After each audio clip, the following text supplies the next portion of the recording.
Šajā modulī jūs apgūsiet, kā atšķirt dažādus internetu pakalpojumus, kā pārlūkot tīmekļa lapas, kā veikt meklēšanu tīmeklī, kā aizpildīt formas tīmekļa vietņu lapās, kā izmantot e-pastu saziņai, kā pievienot datnes e-pasta ziņojumiem, kā atšķirt citus elektroniskās saziņas veidus,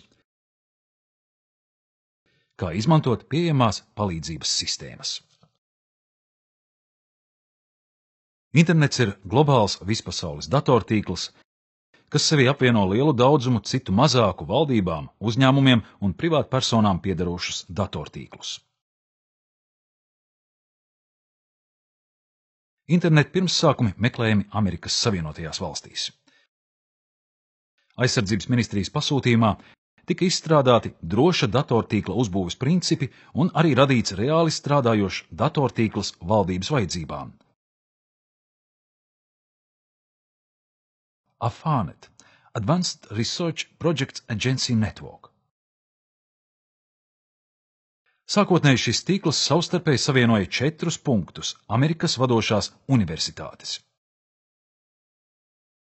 Interneta globālajam tīklam nav centralizētas vadības sistēmas, nav globāli plānotas attīstības stratēģijas. Tā kā internets universāli piemērots dažādas informācijas pārraidei, tā izmantošanas iespējas ierobežo tikai sakaru kanālu ātrums un programmatūras risinājumu izstrāde. Globālais tīmeklis ir viens no vispopulārākajiem interneta pakalpojumiem.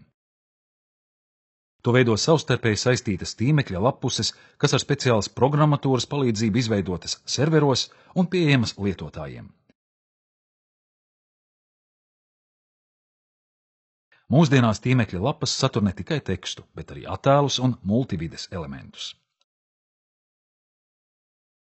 FTP servis nodrošina datņu pārsūtīšanu starp datorsistēmām, izmantojot internetu. Elektroniskās saziņas līdzeklis internetā. Ziņojumi ātri tiek nosūtīti uz jebkuru pasaules malu. RSS izmanto, lai lietotājam piegādātu tīmekļa vietnes saturu īsa apraksta kopsavilkuma veidā ar klikšķināmām saitēm uz pilno saturu.